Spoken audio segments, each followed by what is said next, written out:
Itinayo ang Eastern Bastion dalawa sa pagitan ng Eastern Artillery Bastion at ng Beacon Tower. Kahit na ang mga pader sa magkabilang panig ng baluarte na ito napanatili ang kanilang orihinal na hitsura. Gumuho ang baluarte noong unang bahagi ng ika-20 siglo at muling itinayo noong 1979. Habang ang orihinal na bato ay kulay pula. Ang muling itinayong Eastern Bastion dalawang ay gawa sa mga puting bato na maayos na pinutol. 10 bastion ang itinayo sa Suwan Hwasong Fortress.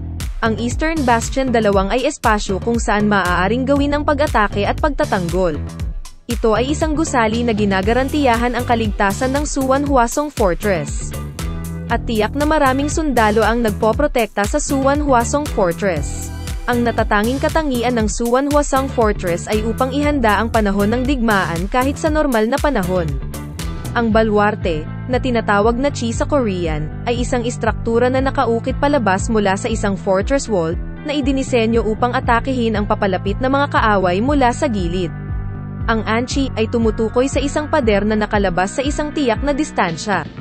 Mayroong 10 chi sa Hwasong Fortress upang protektahan ang kastilyo at salakayin ang kaaway na papalapit sa mga ramparts.